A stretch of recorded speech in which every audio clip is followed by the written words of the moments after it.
Bismillahirrahmanirrahim. Kita ketemu lagi di mata kuliah sistem terintegrasi. Untuk kali ini saya akan bahas mengenai sebuah materi. Setelah minggu lalu kita bahas mengenai data warehouse, ini ada sebuah sistem yang digunakan setelah kita mendapatkan atau mengerti mengenai data warehouse, yaitu mengenai business intelligence system. Saya awali dulu dari apa yang dimaksud dengan intelijen, karena nanti kita berhubungan dengan materi yang akan kita bahas selama pertemuan ini. Ya, intelijen itu adalah sebuah kemampuan belajar, memahami, dan menyesuaikan situasi baru. Bagaimana dengan penerapannya ke dalam sebuah bisnis? Di sini adalah bisnis akan menyesuaikan dengan kondisi-kondisi pasar atau kondisi-kondisi pada bisnis yang sedang dijalani. Kalau saya mau lebih detail lagi, pengertian mengenai bisnis intelijen adalah seperangkat konsep, metode, dan proses untuk meningkatkan keputusan bisnis. Jadi pada intinya adalah kita mencoba untuk mengerti, untuk memahami mengenai konsep-konsep, mengenai metode-metode dan proses-proses untuk meningkatkan eh, pengambilan keputusan di dalam sebuah bisnis. Jadi kita hanya melakukan eh, memanfaatkan sebuah informasi yang nantinya akan dipakai untuk pengambilan keputusan. Eh, Konsep-konsep atau metode-metode untuk peningkatan keputusan itu bisa berasal dari pelanggan, bisa berasal dari pesaing kita, mitra bisnis, atau kita juga melakukan pendalaman terhadap lingkungan di dalam bisnis, serta kondisi-kondisi internal di dalam usaha kita. Inilah yang dikatakan sebagai uh, bisnis intelijen. Kita lihat manfaatnya terlebih dahulu, ya. Manfaatnya itu adalah kita akan mendapatkan sebuah informasi yang akurat. Ya, di sini dengan menggunakan bisnis intelijen, kita akan mendapatkan sebuah informasi yang akurat yang berdasarkan data, bukan berdasarkan insting ataupun perkiraan. Jadi kita informasi itu akan berdasarkan data. Kemudian yang kedua adalah mengidentifikasikan peluang baru. Di sini dimaksud adalah jika ada sebuah keputusan atau informasi yang digunakan untuk pengambilan keputusan, maka dari sisi lain kita akan mendapatkan peluang-peluang yang lebih potensial di dalam bisnis. Kemudian kita juga akan melakukan pengolahan manajemen persediaan bisnis. Ya, yang dimaksud di sini adalah kita menggunakan semua sumber daya yang ada, kita menggunakan kondisi-kondisi secara internal untuk mendapatkan hasil yang lebih maksimal. Yang keempat yaitu kita dengan menggunakan bisnis intelijen ini menawarkan untuk penghematan waktu di dalam proses pengambilan keputusan. Kenapa? Karena informasi itu sudah menjadi laporan bisnis yang bersifat tentunya adalah executive information. Ya, yang terakhir adalah manfaat bisnis adalah kita melakukan sumber daya atau mengalokasikan sumber daya agar lebih akurat. Dengan demikian, manfaat bisnis ini atau memanfaatkan bisnis intelijen ini itu juga merupakan keuntungan dari pelaksanaan atau implementasi di dalam bisnis intelijen. Ya, jadi kalau saya lebih detailkan lagi, yaitu bisnis intelijen adalah merupakan payung atau apa ya pedoman di dalam kombinasi arsitektur alat-alat di dalam database, alat-alat analisis, aplikasi, dan metodologi untuk pengambilan keputusan di dalam bisnis. Dengan tujuan utamanya adalah memungkinkan kita mendapatkan sebuah akses data yang lebih cepat, lebih akurat untuk pelaksanaan pengambilan keputusan. Ini adalah manfaat-manfaat di dalam proses bisnis intelijen. Kalau kita lihat di dalam bisnis intelijen, maka kita akan mencakup seluruh seluruh modul, seluruh area di dalam bisnis.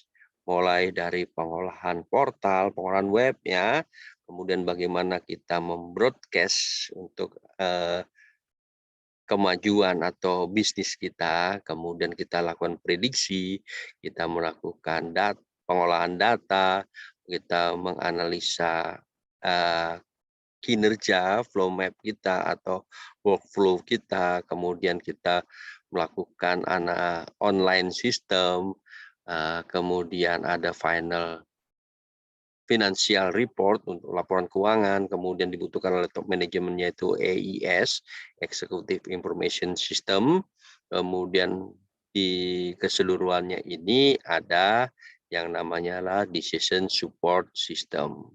Jadi kalau kita lihat perkembangan di dalam proses bisnis intelijen sudah cukup banyak mencakup dari seluruh proses bisnis yang ada.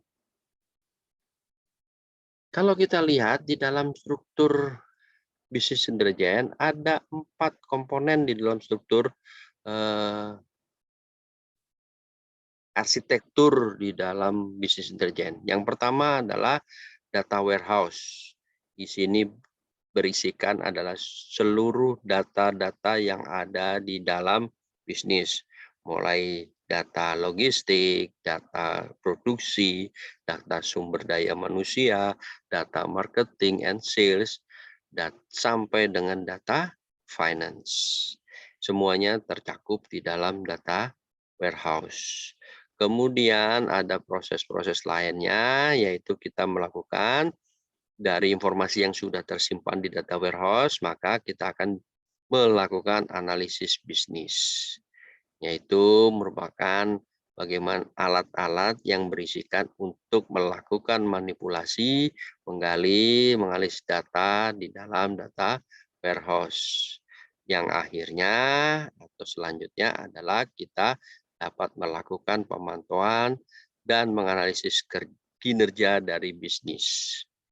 Yang terakhir baru kita bicara masalah user interface. User interface ini adalah yang sangat berhubungan dengan dashboard atau reporting di dalam proses pengambilan keputusan. Ini adalah arsitektur bisnis intelligence.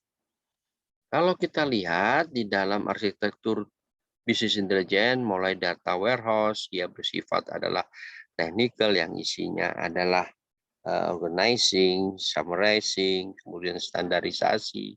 Kemudian di situ kita akan lakukan berdasarkan data yang ada, baru kita melakukan analisis datanya, baru kita bisa melakukan performance and strategi.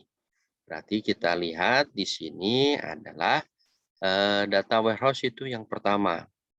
Ya, yang pertama, jadi semua data itu harus tersimpan di dalam data warehouse yang nantinya dilakukan business analysis, baru bisa kita melakukan penilaian terhadap bisnis melalui performance and strategi. Nanti hubungannya bagaimana penampilannya kita lihat di user interface, termasuk di dalamnya adalah bagaimana kita mengembangkan perusahaan di masa yang akan datang. Kalau kita lihat tadi manfaat, tujuan, maka lebih detail ada 4 bagian proses di dalam Business Intelligence. Ini berhubungan dengan nilai-nilai yang didapat di setiap bagian atau setiap level di dalam bisnis. Kalau kita lihat di sini ada fungsi manajemen. Fungsi manajemen kurang lebih seperti ini. Ada yang namanya adalah lower management, kemudian middle management, dan top management atau bagian tertinggi top management. Kalau kita bicara masalah lower management, maka kita bicara masalah data transaksi. Dia diisi oleh level terendah dari fungsi-fungsi manajemen. Dia sifatnya adalah makin banyak data yang tersimpan, maka makin kinerja di dalam personel yang duduk di lower management akan semakin baik. Yang kedua adalah sifatnya information, ya, seperti information. Kalau data nanti mungkin sifatnya dia adalah operator, kemudian information yaitu sifatnya adalah dia sebagai supervisor yang lebih tinggi lagi.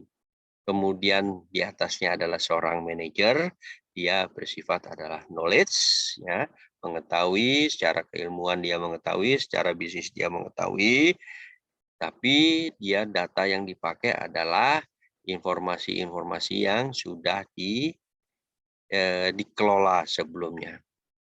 Nanti dari hasil knowledge itu maka akan digunakan untuk proses pengambilan keputusan oleh top management. Sehingga hasil akhirnya decision ini yang akan meningkatkan value bagi perusahaan. Ya. Pertanyaannya secara umum adalah seperti ini. Mengapa business intelligence system diperlukan? Kan gitu. Kan kita sudah ada organisasi, kita sudah ada data yang disimpan. Kenapa business intelligence diperlukan? Yang pertama adalah para eksekutif membutuhkan informasi yang bersifat agregat. Ya, eksekutif apa? Eksekutif itu level yang tertinggi top manajemen. Ya, jadi kalau gitu business intelligence system digunakan untuk para top manajemen kurang lebih atau bisa dijawab ya. Ya, jadi eksekutif atau top manajemen dia membutuhkan informasi yang bersifat agregat. Agregat itu apa? Sesuai dengan kebutuhan bisnis, sesuai dengan proses pengambilan keputusan. Kalau dia digunakan untuk pengambilan keputusan persediaan barang, maka para eksekutif membutuhkan data-data untuk persediaan barang, seperti yang ada di logistik dan kesanggupan perusahaan untuk melakukan pembayaran. Produksi juga gitu. Kalau eksekutif mengambil sebuah proses di produksi, maka para eksekutif akan melihat berapa demand yang diperlukan, berapa kekuatan sumber daya, mesin, manusia, energi, dan lain sebagainya. Kemudian yang terakhir adalah persediaan yang sudah ada. Itu adalah bersifat agregat. Yang kedua, kenapa business intelligence system diperlukan? Dibutuhkan proses knowledge dan alat untuk menghasilkan sebuah informasi. Kenapa dibutuhkan sebuah proses knowledge? Kita lihat yang tadi, data akan dibuat menjadi information, information akan dibuat jadi sebuah knowledge. Knowledge itu didapatkan, pengetahuan didapatkan dari informasi-informasi yang tersaji. Yang ketiga, mengapa business intelligence system diperlukan, yaitu keterbatasan sistem sebelumnya. Mungkin sistem yang sebelumnya hanya terdiri dari modul-modul yang saling terpisah, belum adanya integrasi. Atau bahkan tidak seluruh bagian atau tidak seluruh proses bisnis di dalam perusahaan yang sudah menggunakan sistem. Jadi terkadang masih ada yang masih manual atau belum terintegrasi sehingga terputuslah sistem dengan sendirinya akan terputus. Oleh karena itu, proses pengambilan keputusan juga pasti tidak akurat. Yang terakhir, kenapa business intelligence system diperlukan adalah bertujuan untuk menciptakan sebuah organisasi yang lebih kompetitif. Kompetitif terhadap siapa? Kompetitif secara internal untuk kemajuan perusahaan, serta kompetitif bagi para pesaing.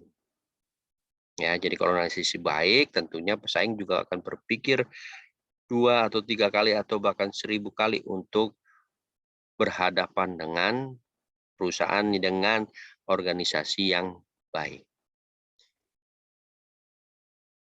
Demikian penjelasan saya mengenai bisnis intelligence, Business Intelligence System. Untuk penjelasan selanjutnya kita akan lanjutkan minggu depan dan insya Allah kita akan bicara mengenai data mining. Terima kasih atas perhatiannya dan tetap semangat, jaga kesehatan. Sekian, terima kasih.